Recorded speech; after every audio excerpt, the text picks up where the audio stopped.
This is Autoline Daily, the show dedicated to enthusiasts of the global automotive industry. Say, has Tesla delayed production of its Roadster yet again? Sure seems like it.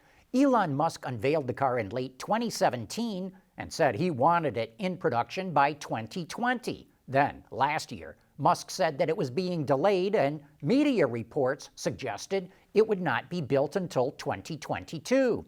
But Auto Forecast Solutions, our go-to source for future products, says the Roadster, which it identifies as Model R, will go into production in Fremont, California in January of 2023.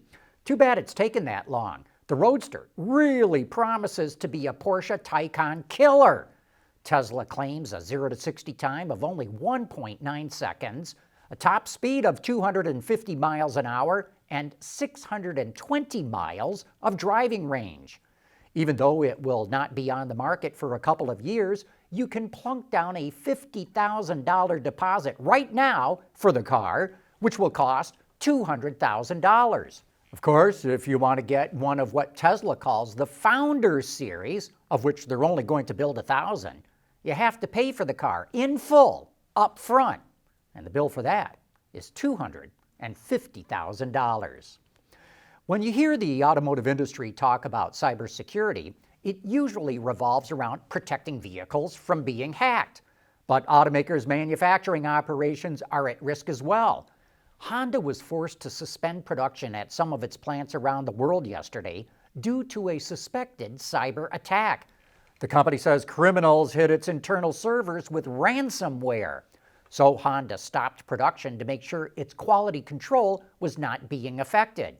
Most of the facilities have resumed production, but its main plant in Ohio and ones in Turkey and Brazil and India are still shut down due to this attack.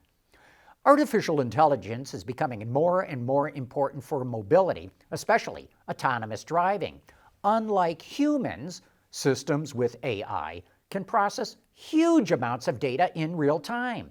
But are they making decisions in an ethical manner? To make sure they are, the supplier Continental created a code of ethics for self-learning systems.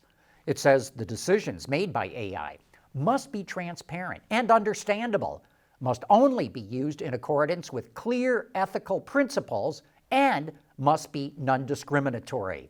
Continental uses AI for camera-based driver assistance systems with object detection, turn assist systems, and gesture recognition. Its ethics regulations apply to all of its locations worldwide and serve as a guide for other companies that it collaborates with. The Volkswagen brand is replacing its CEO with its chief operating officer. Ralph Brandstetter is taking over from Herbert Diess effective July 1st. Reuters reports the move comes after weeks of arguments with labor leaders and managers over the pace and scale of cost-cutting measures, which is meant to free up money for future technologies, including electric cars. Diess is not leaving the company. He's going to keep his responsibility for the Volkswagen Group, and that includes Audi, Bentley, Skoda, Lamborghini, and Porsche.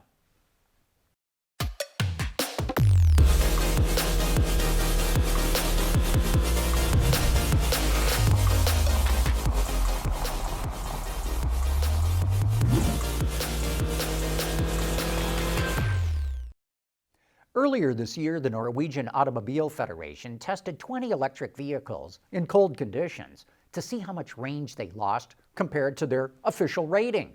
Without preheating the vehicles, which the Federation does recommend, they lost between 9 and 29% of their range, with an average of 18.5%.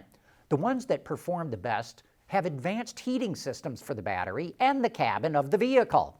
Tesla is one of those, and you will remember Tesla's super bottle that we learned all about from Sandy Munro. But the other top performer might surprise you, the Hyundai-Kia group. The 2014 Soul EV came with a system that captured heat from the vehicle's electrical components and used it to warm the cabin. Now Hyundai is improving the heat pump to get even more EV range. Not only does the new system suck up heat from more electrical components, it also captures it from the battery pack and slow charger. The scavenging of heat from other places cuts energy consumption of the HVAC system and reduces the load on the battery, which increases range, especially during the winter. In the Norwegian test, the Hyundai Kona Electric traveled 405 kilometers, or over 251 miles, compared to its WLTP combined rating of 449 kilometers, or roughly 279 miles. Last year, Fiat said it will offer an all-electric version of its Ducato van, and it was able to continue development during the pandemic thanks to simulation tools and online classrooms. It comes with either 3 or 5 battery modules, which offer 47 or 79 kilowatts hour of capacity, respectively. The smaller battery provides 220 kilometers of NEDC range. That converts to about 95 EPA miles. The larger battery delivers 360 kilometers, and that comes to roughly 156 EPA miles. Range also depends on the model because the Ducato EV comes in multiple weights, lengths, heights, and seating capacity. The van is scheduled to go on sale sometime this year, and we wonder if a version of the Ram ProMaster will come to the US, since it's just a rebadged version of the Ducato. And speaking of Fiat, it's offering a limited edition of the new 500, which is now all electric. Fiat did the same thing with the convertible version, and it sold out. So now Fiat's going all EV with the hardtop. The La Prima edition, which means the first in Italian, also offers 3 exclusive paint colors, LED headlamps, 17-inch wheels, chrome accents, and upgraded interior content. No changes were made to the propulsion system, which combines an 85 kilowatt electric motor with a 42 kilowatt hour battery that provides 320 kilometers of WLTP range. But what really caught our eye is the price. The Fiat 500 La Prima costs nearly 35,000 euros, but that includes a wall charger. Even so, that's a lot of money for a 500, even if it is electric. Autoline Daily is brought to you by Bridgestone Tires. Your journey, our passion. Elon Musk says that autonomous technology can be developed without Lidar, using only cameras. And he's not the only one who believes it. Mobileye, which used to supply cameras and software for Tesla's autopilot system, developed its own AV system that uses only cameras. It recently released this video of one of its autonomous cars driving 160 miles throughout Jerusalem. What you're seeing here is a multi-screen look that includes the navigation screen, a bird's eye view from an overhead drone, and a camera view of the driver, and one of what the car sees coming ahead.